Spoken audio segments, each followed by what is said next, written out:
好，那剛才我們簡單介紹了一下元曲，下面我們來了解一下這首元曲《天淨沙·秋思》的作者馬致遠。我們說，在了解一個文學作品之前，了解一下作者，了解一下他的一個創作的背景的話，對你理解整個的作品是非常有幫助的。馬致遠，字千里，號東籬，他是漢族人。正因為是漢族，所以他後來就受到了很多的排擠。待会兒我們會提，他從年輩上面，他其實是晚於關漢卿，晚於白朴。但是呢，他和關漢卿、鄭光祖、白朴，他們4個人是並稱為元曲4大家。我們知道，稱為大家了，那就是他們4個人是元代的時候最著名的大戲劇家和散曲家。馬致遠他在年輕的時候也曾經很熱衷於功名，但是呢，因為他是漢族人，但是他是元朝人。元朝是中國歷史上第一次由少數民族建立的大統一王朝。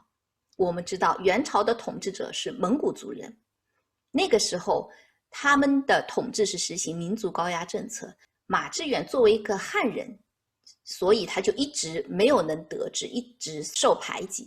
他幾乎一生都在過着很漂泊無定的生活，也因此而鬱鬱不得志，困窘潦倒一生。那這一首《天淨沙·秋思》正是馬致遠他在羈旅途中，在客居異鄉的路途當中創作的。他漂泊20多年，到50歲左右才開始正式的踏上了仕途，開始了當官的這條路。但是呢，做了官以後，又因為看不慣當時他認為是很黑暗的官場，憤而退而隱居。秋思就是在這樣的環境當中創作的。現實的體驗，憤世嫉俗，自然而然就流露出了他對現實的這個不滿。你想想看，他覺得他自己滿腹的學問毫無用武之地，感覺失意，感覺痛苦、悲涼、孤獨，一切的衷腸都只能用他枯禿的筆透露出來，寫出這曲著名的小令，28個字就勾畫出了一幅羈旅荒郊圖。我剛才用了這個詞小令，也許聽過前面幾次課程的朋友可能要問了，那你之前的課裡面不是說宋詞裡有小令嗎？那怎麼元曲當中也有小令？是的，小令是宋詞的一種分類，但是也是元朝散曲的一種分類。在元曲当中，它的小令也是以描寫為主，比起唐詩宋詞就更顯得通俗生動。宋詞當中的小令，它有個規定，我記得我跟大家說過，要少於58個字，就是58個字以內的宋詞才能夠叫做小令。但是在元曲當中，它就不以字數來劃分了。這個以字數劃分的這個定義，只適用於在宋詞當中使用。元曲它只要認為是形式上很短小的，語言很精煉的，是單行的曲子，沒有很多個曲牌，都稱為小令。它對字數上面沒有那麼嚴格的要求。好，我們接下來就結合剛才給大家介紹的元曲的這些特點，來仔細品味一下這首元曲。我們先來看看這首元曲小令的具體的字面的意思。天淨沙，天淨沙是曲牌名，它也叫塞上秋，是一樣的。然後這個曲牌它是屬於元曲當中北曲当中的樂調，樂調啊，不是樂句，樂是同樣的樂，但是這個是樂調。樂調是流行於河南以及湖北的北部，現在已經發展成為我國地方戲曲當中的一種，是屬於河南3大劇種之一。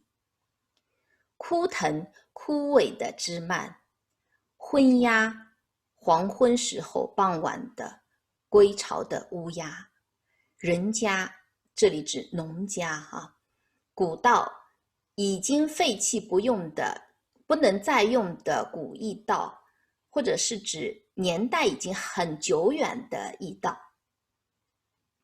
西風，寒冷蕭瑟的秋風，瘦馬就是骨瘦如柴的馬。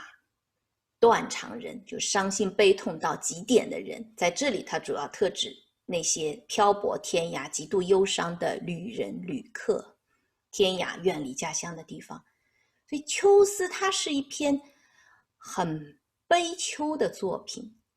所謂秋事易感，也就是文人雅士他看到秋天就特別容易引發他的感慨。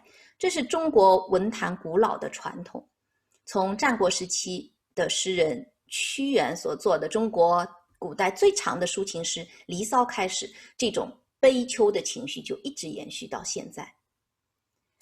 在《樂記》當中有說：“人心之動，物使之然也。”意思就是外物能夠使人內心的情意活動起來。那又是什麼東西能夠讓外物動起來呢？氣之動物，物之感人，故搖蕩性情，行諸無永。就是說，那種能讓物動，從而引起你內心感動的，就是氣。古人認為是氣啊。由於四季的冷暖不同，自然的景色不同，那人的內心也就會隨着這些變化而感動。春天草木的萌發，讓人聯想到很美好，從而引起很喜歡的這種心理。那秋天草木凋零了，就會讓人不免聯想到生命的衰老和終結，由此會引起一些憂傷和感慨和悲傷。《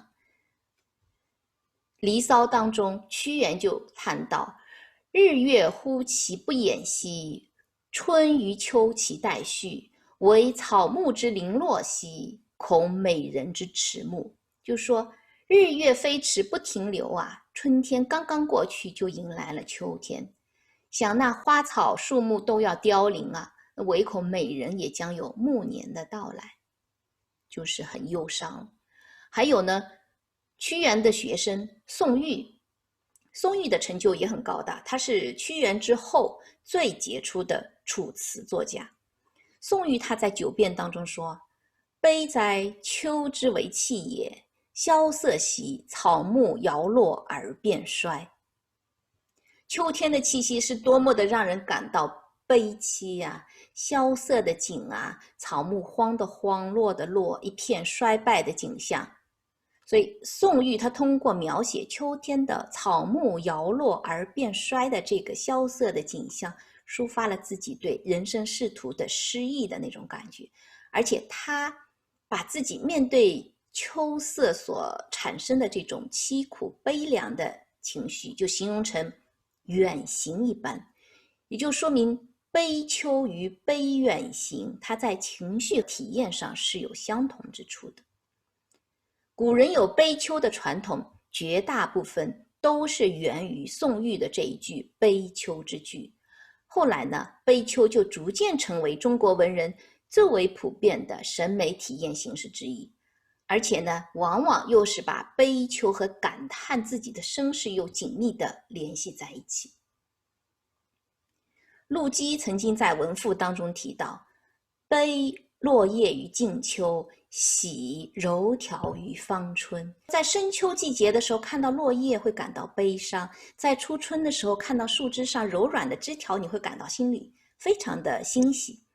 雖然這些文人他們所處的時代是不同的，但是他們的思想感情是相通的。所以悲秋是人們面對秋景所產生的一種悲哀憂愁的情緒的體驗。因為秋景，特別是晚秋的那些景象，都是很冷落、很蕭瑟、凄暗，而且呢，又往往伴隨着黃昏、殘陽、落葉、枯枝，好像萬物就開始衰亡了那種象徵。所以，秋天的景色，一方面的確從生理上面，人會感覺到一身寒涼的那種感覺。那從心理上面，它也能夠引發我們人性當中固有的那種悲哀的情緒。這首《秋思》呢，也就是悲秋的代表作之一。頭兩句“枯藤老樹昏鴉”。